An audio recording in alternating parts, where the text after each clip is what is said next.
students, welcome to ADA 24/7. So my dear students, we have a master plan for you, that is for term 2 examination. So अभी term 1 आपका गया, term 2 आने वाला है और term 2 के आने के लिए हमारे दिमाग में मल्टीपल प्लान्स होने चाहिए. सो सिर्फ plans banana is not important, उसको एग्जीक्यूट करना उससे भी ज़्यादा इंपॉर्टेंट होता है, यानी कि उस पर वर्क करना उससे भी ज़्यादा इंपॉर्टेंट होता है.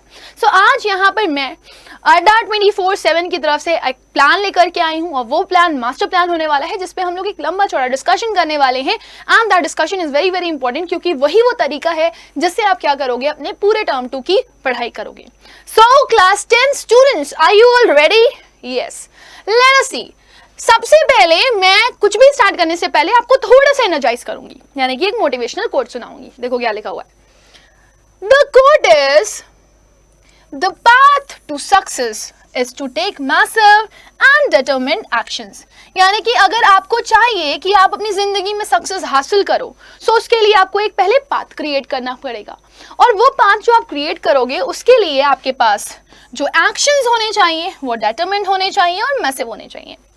यानी कि your actions are very very important. आपके एक्शंस बहुत ही इंपॉर्टेंट होते हैं. बोलते हैं ना, कर्म ही पूजा है, कर्म ही धर्म है. सो वो कर्म करना इज वेरी वेरी नेसेसरी. कर्म बहुत ज्यादा इंपॉर्टेंट होते हैं आपके, क्योंकि कर्म ही वो चीज होता है जो आपको आपके रिजल्ट तक पहुंचाता है. और वो कर्म कैसे होने चाहिए, पहले तो आप बिल्कुल डिटरमिन्ड हो जाओ, मुझे 10th में 90% स्कोर करना ही करना है और 90% से ऊपर ही मार्क्स आएंगे, नीचे तो कतई नहीं आने. राइट. दूसरी इंपॉर्टेंट चीज आपके दिमाग में होनी चाहिए कि हम एक एक चीज की तैयारी बहुत परफेक्ट तरीके से करके रखें, यानी कि हमारे एक्शंस बहुत ही अच्छे और बहुत ही स्ट्रांग होने चाहिए. तो यही कोटेशन हमसे कह रहा है कि अगर आप लोगों ने सक्सेस हासिल करनी है तो एक पाथ क्रिएट करो. उस पाथ के लिए आपके जो एक्शंस हैं वो अच्छे होने चाहिए. एक्शंस अच्छे होंगे तो आपकी सक्सेस का पाथ उतना ही अच्छा होगा. राइट. सो आपका मास्टर प्लान में आपको पता है कि आपके कौन कौन से सब्जेक्ट हैं. आपका मैथ्स का सब्जेक्ट है, सो एक तो मैथ्स का स्ट्रैटेजी सर ने आपको डिस्कस किया हुआ है. साइंस है आपका जिसमें आपके मल्टीपल चैप्टर्स आ रहे हैं, वो आपने पढ़ने हैं. सोशल साइंस के आपके मल्टीपल पार्ट है, यूनिट 1, यूनिट 2, यूनिट 3, यूनिट 4, ये सब आपके एग्जाम्स में आ रहा है, तो वो भी आपका पढ़ने वाला पार्ट है. Next is Hindi. हिंदी में आप 2 बुक्स यहाँ पर कवर कर रहे हो. देन यू हैव इंग्लिश जिसमें आपका रीडिंग सेक्शन, राइटिंग सेक्शन और ग्रामर सेक्शन और लिटरेचर सेक्शन जिसमें फर्स्ट फ्लाइट, पोम्स और फुटप्रिंट्स विदाउट फीट से आपके एग्जाम्स में क्वेश्चंस आएंगे. सो ये सारे जो टॉपिक वाइज स्ट्रैटेजीज हैं वो आपके टीचर्स आप लोगों को बता चुकी है. लेकिन इन सारी चीजों को हम लोग एक्चुअली कैसे पढ़ने वाले हैं वो मैं आपको आज के वीडियो में बताने वाली हूँ. सो अभी आप देखो, दिसंबर, then January, then February, then March. We have December's के मान के चलो आज कौन सा डेट है, आज है आपका 23. सो मैं 23 भी नहीं लेती, मैं मान लेती हूँ 5 डेज बचे हुए हैं हमारे पास approximately. We have January 31st, we have February 29 और 28 डेज, वी हैव मार्च जिसके स्टार्टिंग के 20 दिन हम लोग ले लेते हैं. यानी कि इन टोटल में से अगर मैं आपको लगभग या लमसम देखूं तो हमारे पास लगभग 90 डेज है ना. तो उन 90 डेज के अंदर हमें हमारी प्रिपरेशन को क्या करना है, हमें हमारी प्रिपरेशन को वेरी वेरी स्ट्रांग करना है. राइट. सो इसके लिए हमारी अप्रोच क्या होनी चाहिए, या हम किस तरीके के एफर्ट्स करें, किस तरीके के प्लान बनाएं जिसमें हमारी जो पढ़ाई है वो एक फ्लो में चले. Flow is very necessary. जब फ्लो में आप कोई काम करते हो ना तो आपका कुछ भी छूटता नहीं है. आपके दिमाग में ये होता है, ये मैंने कर लिया, लेट्स टेक दिस, ये मैंने कर लिया, लेट्स टेक दिस. अब आगे बढ़ते हैं.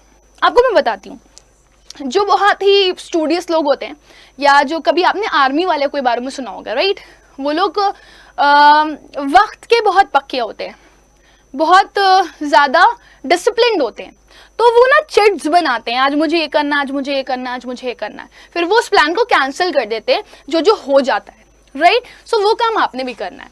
सो क्या क्या चीज़ें हम लोग यहाँ पे करने वाले हैं. First of all we are going to focus NCERT, यानी कि हमारा जो सिलेबस होगा वो पूरा एनसीईआरटी पे बेस्ड होगा. एनसीईआरटी की बुक्स को हम लोग यहाँ पर कवर करेंगे. दूसरा, डेली के डेली नोट्स बनाने हैं. नोट्स बनाओगे कैसे वो बता देती हूँ.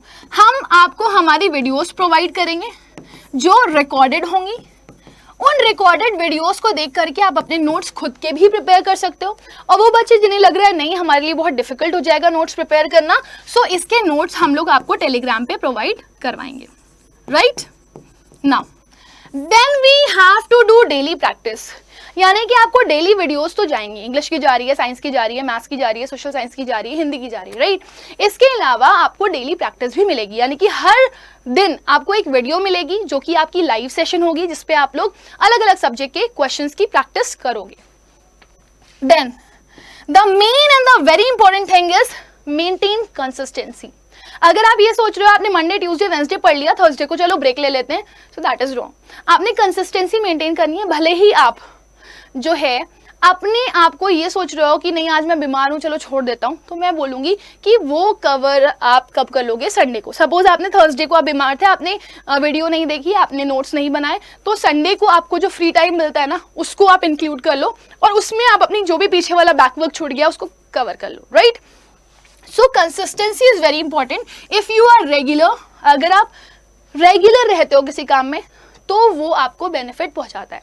क्योंकि ये होता है ना, मान लो हमने ब्रेक ले लिया तो अगले दिन क्या हो रहा है हमें समझ में नहीं आएगा, तो उससे हमारा जो फ्लो होता है ना वो टूट जाता है। Now next, how will we go for the study strategy? Right time to build up basics for entrance as well as boards, right. The second thing is understand the basics, strengthen concept and make a habit of problem solving. अब ये क्या है ma'am please समझा दीजिए, समझ नहीं आ रहा है। इंग्लिश जब आती है ना डरने लगते हैं, दिमाग खराब होने लगता है, एकदम दिमाग का दही होने लगता है, क्या समझ में नहीं आ रहा कुछ भी लिखा हुआ। तो आपको सही समय पर क्या करना है, अपने कॉन्सेप्ट्स को बिल्ड करना है। मैथ्स पढ़ते हो कुछ कॉन्सेप्ट्स होते हैं, इंग्लिश में ग्रामर पढ़ते हो कुछ रूल्स होते हैं, राइट। सोशल साइंस में जब हिस्ट्री पढ़ते हो तो उसके आपके कुछ नोट्स होते हैं, तो वो जो बेसिक्स हैं वो आपको यहाँ पे क्लियर करनी है, राइट। अपने बोर्ड्स के लिए आपकी बेसिक स्ट्रांग होनी चाहिए।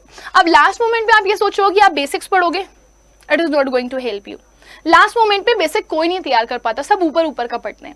सो लास्ट मोमेंट पे हमें सिर्फ रिवीजन करना होता है, लेकिन जो हमारे बेसिक्स है वो हमें नॉर्मल डेज में तैयार करने होते हैं। सो फर्स्ट ऑफ ऑल आपको सही समय चुनना होगा अपनी बेसिक्स को बिल्डअप करने के लिए, एंड दैट इज अभी, जो अभी है, राइट। दूसरा, अंडरस्टैंड द बेसिक्स। अब वो बेसिक्स को आपने समझ लिया, आपको अपने कॉन्सेप्ट को स्ट्रेंथन करना है। सपोज जनवरी में हमने आपका सिलेबस क्या कर दिया, कंप्लीट करवा दिया, राइट।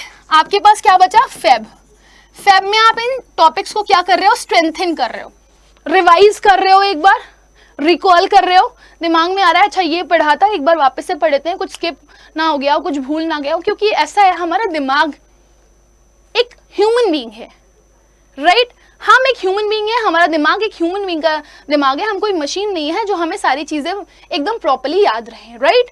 तो यहाँ पर आपके दिमाग में ये होना चाहिए कि हमें रिवीजन बहुत जरूरी है करना। जब हम रिवीजन करेंगे तो हमारे टॉपिक स्ट्रेंथन हो जाएंगे और हम लोग रेगुलर बेसिस पे प्रैक्टिस करते रहेंगे क्वेश्चंस की, ताकि हम लोग रिकॉल करते रहें कि किस किस तरह के क्वेश्चंस आ सकते हैं एग्जाम में और कैसे हम उन क्वेश्चंस को अच्छे से अपने कॉपी में कर सकते हैं। Now, then only you will get total success when you have the तैयारी of the basics and when you have strengthen your basics। जब आपकी तैयारी अच्छे से है, आप एकदम रेडी हो, प्रिपेयर हो अच्छे से अपने बेसिक्स को लेकर के और फिर आपके बेसिक्स स्ट्रांग हो चुके हैं, तब आपको टोटल सक्सेस मिलनी शुरू हो जाती है। Now you need to build up strong concept, यानी कि जो भी चीजें आपने पढ़ी है ना उसको दिमाग में आपको बिठा करके रखना है। और वो कैसे बिठाओगे आप, जब आप रेगुलर क्लास ले रहे हो और रेगुलर क्लास लेने के साथ साथ आप उसमें अपनी 100% कॉन्सेंट्रेशन शो कर रहे हो, फोकस्ड हो आप। ये नहीं थोड़ा पानी पी लेते हैं, खा लेते हैं, तब क्लास देख रहे हैं, ऐसा नहीं होना चाहिए, right. So this is very necessary for you. Then you need to do revision and consistency is important, which I am saying again and again. Concept आपने strong कर लिया अपने, अब आपको revision करना है उसका। सब कुछ आता है आपको, पढ़ना है कि कहीं ऐसा ना हो कि हम कुछ भूल जाएं। रिवाइज हो गया और फिर लगातार आपने प्रैक्टिस करना शुरू कर दी। That is also a very important part of your strategy. So 3 basic चीजें हैं जिसको आपको फॉलो करना है। पहला कॉन्सेप्ट बिल्डिंग, दूसरा revision and your consistency, and the third one is do practice as much as possible. Now it's very necessary that you need to make a decent timetable. बिना plan के चीजें सही नहीं होती, तो बहुत जरूरी है कि आपका एक परफेक्ट प्लान बने। Make a habit of making notes. ये तो बहुत अच्छी चीज़ है, बल्कि मैं यहाँ पे मेकिंग नोट्स की जगह पे सेल्फ नोट बोल दूंगी आपको। अगर आपने अपने खुद के सेल्फ नोट प्रिपेयर किए हैं ना बेटा, तो आपके नोट से ज़्यादा तो कुछ अच्छा हो ही नहीं सकता। सबसे बेस्ट ऑफ बेस्ट चीज़ है कि आप अपने नोट्स उठाओ और अपने नोट्स से पढ़ो, क्योंकि आपके नोट्स सबसे अच्छे होते हैं। आपको किसी साइट से नोट्स मिल रहे हैं या आपको मैम नोट्स दे रही हैं, वो आपको उतने अच्छे से समझ में नहीं आएंगे जितने अच्छे से आपको आपके बनाए हुए नोट्स आएंगे। सो अपने खुद के नोट्स बनाने की हैबिट को एकदम जोर शोर से रखो। Then take your classes regularly which is the part of consistency. अगर आप अपनी क्लासेस डेली बेसिस पर ले रहे हो, आप रेगुलर हो, अच्छे से आप काम कर रहे हो, रेगुलरली पढ़ रहे हो, ब्रेक्स नहीं ले रहे हो, तो आपका फ्लो नहीं टूटता और आप स्मूथली चीज़ों को कवर अप कर लेते हो।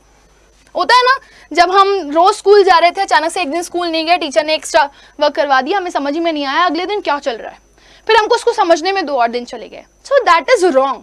आपको अगर कंसिस्टेंसी चाहिए तो आपको रेगुलर रहना पड़ेगा क्लास में, और जब आपके अंदर कंसिस्टेंसी रहेगी तो आप कुछ गलत नहीं करोगे, आपको रिकवर करने के लिए एक्स्ट्रा टाइम नहीं चाहिए होगा।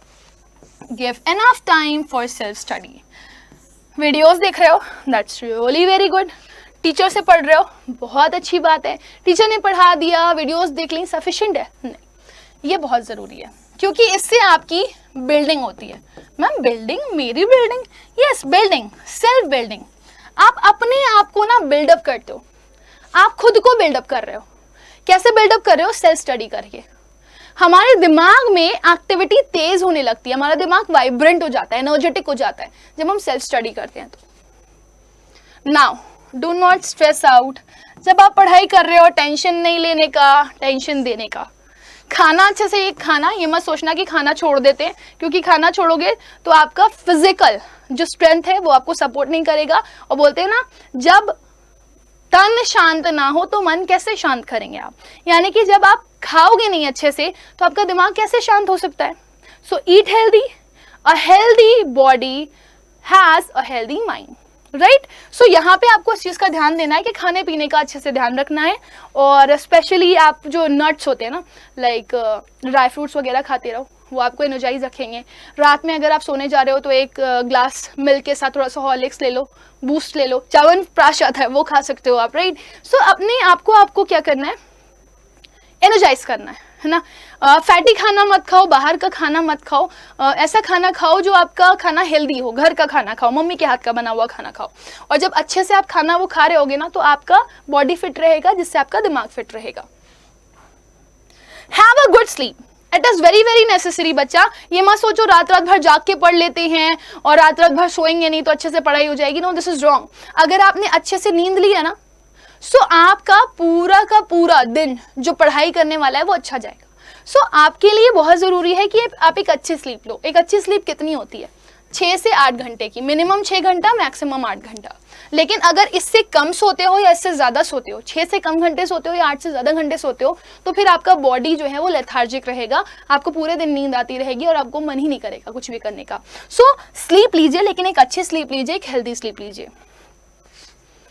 Now it is very very necessary so that you can take out some time for yourself. As I told you, 90 days का मतलब ये नहीं है कि आप 90 के 90 days पूरी खुद पढ़ाई करो। आप 30 days छोड़ दो अपने लिए, 60 days पढ़ाई करो मैं बोलूँगी, या थोड़ा थोड़ा टाइम निकाल लो अपने लिए कि थोड़ा सा खेल लिया, थोड़ा सा चिल कर लिया, है ना, कोई दूसरी एक्टिविटी कर ली। आउटडोर एक्टिविटी तो बहुत अच्छी होती है, ऑल्दो अभी कोविड का हालात बहुत ज़्यादा ख़राब है तो मैं नहीं बोलूँगी बाहर जाने के लिए, लेकिन थोड़े थोड़े टाइम पे चिल करते रहो। जैसे अपनी मम्मी को कुकिंग में हेल्प कर सकते हो आप, अगर आपको कुकिंग करना अच्छी लगती है तो। डू पेंटिंग, घर में लूडो खेल लो, अलग अलग गेम्स होते हैं खेल सकते हो चिल करने के लिए अपने दिमाग को, क्योंकि एक चीज़ अगर एक्सेसिव हो जाती है ना तो प्रॉब्लम करती है। समझ आ रहा है ना? चलो, सो माय डियर स्टूडेंट, अगर ये स्ट्रैटेजी आप फॉलो कर रहे हो ना तो it is going to help you a lot. और बस एक प्रॉपर प्लान के साथ और एक प्रॉपर एग्जीक्यूशन के साथ आप बहुत अच्छे से अपने एग्जाम को दे सकते हो और उसमें 90% अबव स्कोर कर सकते हो। So don't you think so? It is a very fantastic plan. So my dear student, I hope कि आप इसको अच्छे से फॉलो करोगे, आपको ये प्लान भी बहुत अच्छा लगा होगा और आप हमारे साथ मिल करके एक परफेक्ट तैयारी करोगे ना? तो अभी मैं सेशन को एंड करती हूँ। Thank you, bye bye and take care.